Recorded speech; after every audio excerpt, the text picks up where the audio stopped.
Hello and welcome to Secrets of Organ Playing podcast. We are your hosts, Vidas Pinkevičius and Aušra Pinkevičienė. We've been mastering secrets of organ playing for more than 20 years and sharing them on this blog since 2011. On this show, which we create from our home in Vilnius, Lithuania, we strive to help you grow in every area of organ playing, including practice, technique, repertoire, sight reading, hymn playing, improvisation, composition, music theory, harmony, and many others. Our hope is to help you become a complete musician, or what we call as total organist, a program which we have created to help you reach your dreams faster than you would do on your own. If you are new here, we invite you to subscribe to receive free updates of this blog at organduo.lt. By subscribing, you will also receive free video how to master any organ composition and 10-day organ playing mini course. And now let's go to the podcast for today. Hi guys, this is Vidas. And Aušra. Let's start episode 409 of Secrets of Organ Playing podcast. This question was sent by Jeremy, who is on the team of transcribing, fingering and pedaling for us. So he writes, finished transcribing fingering for BWV 541. Normal practice routine. I'm getting a little frustrated with the Bach Dorian Fugue. The Toccata is in good shape, with two transitions requiring some attention. But the Fugue is simply being difficult. Trying to speed up. Working on 2 pages a day. Starting at half speed and then working it up. There are moments that aren't a problem, but there are an equal number of sections that I am having getting up to speed. We'll try again tomorrow. Just venting.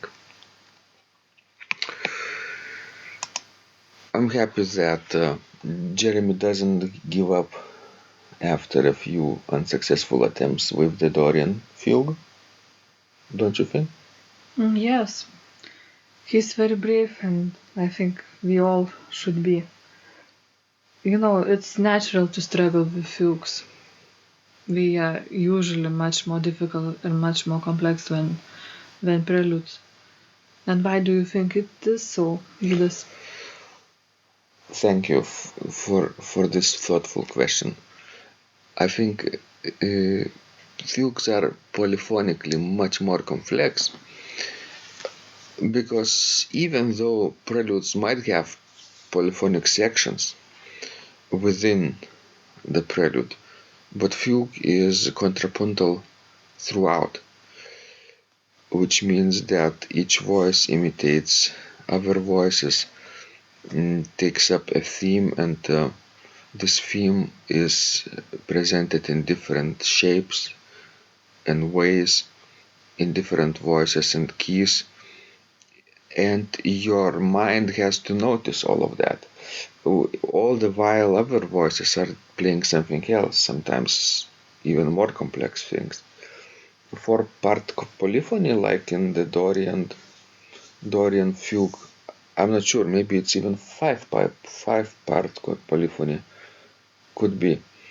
It's really complex for your feet and hand, and your mind especially, to grasp. And because this is alla breve meter, not 4/4 but 2/2, basically 2 half notes per measure, it is a much faster tempo, and you have to adjust to that. Well, then what do you think about speeding things up? Do you think it's worth to push, or somehow you need to keep working in a slow tempo and tempo will speed up by itself? Yes and no. Yes means that if you're not ready to speed up, then working in a faster tempo will just damage the texture probably. But if you are ready to start pushing it upwards, then maybe working in smaller fragments in a really fast tempo, in a concert tempo, and stopping at the end of the fragment and then continuing in a fast tempo and then stopping again would be a good way to go. Maybe stopping at each half note first and then at each measure, at every 2 measures, every 4 measures, and so on, always doubling the fragment. Yes, I think that would be very helpful. But if this doesn't help, sometimes people write me that I tried this, but still it's a struggle. You need to understand that each, let's say, step, right? When you're playing this with stops, you have to do repeatedly, not just once. So if you're only playing a fugue or any piece of music just once in your practice and playing another piece, it doesn't count as complete practice. You need to work several days like that, stopping on the smallest beat. And only when you're feeling that you're playing without mistakes like that, then you go to the second step, doubling the fragment. For some people, it's as long as 1 week for one combination. True. Do you think that knowing the structure of the fugue would help? Analyzing concrete fugue would help, to learn it easier. Mm-hmm. Of course, this fugue, which Bach wrote, is canonic fugue. It has many canons and various kinds of canons. I mean, sometimes in inversion, sometimes in different intervals too. So when you're playing slowly first, you write down what you see. You write which voice is playing the subject. You write the key of that subject. What else? You write the number of subject appearance, 1, 2, 3, 4, 5, etc. And you could also write the counterpoint if it is counterpoint 1, 2, or 3. Sometimes they are interchangeable in some fugues.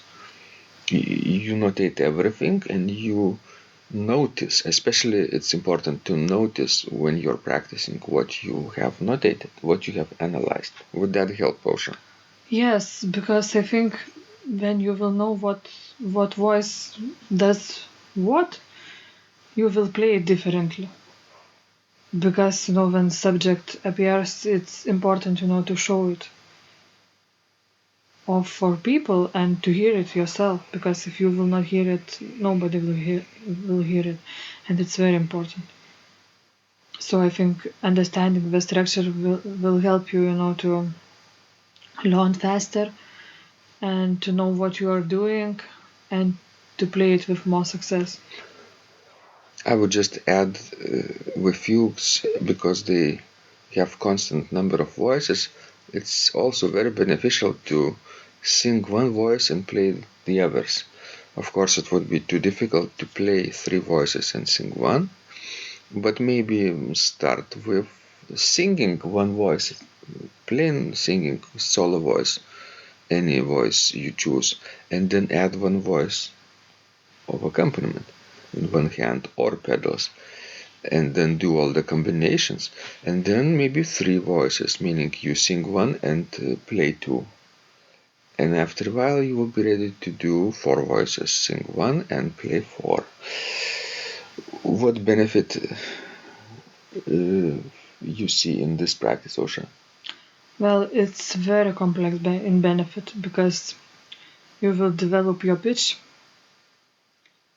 and you will develop your coordination and you will definitely deepen your knowledge in music in general. It's basically the same practice that you do with kids at school in air training classes. True. And I'm trying to convince them that we need to sing when we are practicing piano.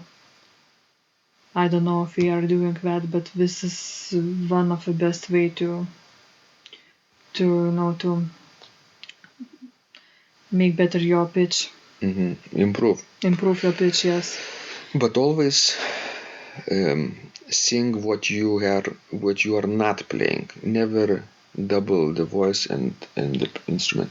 Well, I don't think it's that important. You might want to play all and sing one voice. At first, yes, because otherwise it might be too difficult for the beginners. Plus, because of the fingering, it might change things too. But yes, the highest technique is that you won't play that voice which are you singing. Excellent. And this is very helpful technique if you are playing on the piano, organ piece. Then you can sing, pedal part. That way you will have entire texture. Exactly. Good advice. I hope this will be helpful to people. So please keep sending us your wonderful questions. We love helping you grow. And remember, when you practice, miracles happen.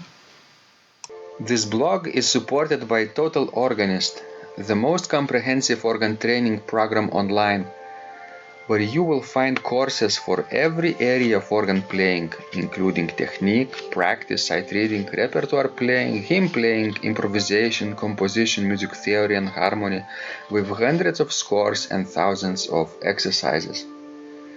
Here is what some of the students are saying. Hugh writes, "The sight reading course has helped me tremendously. Thank you very much for your SS courses and all your help." Robert writes, "I found the fingerings, registration ideas and general comments to be excellent." John writes, "I have found your download very helpful.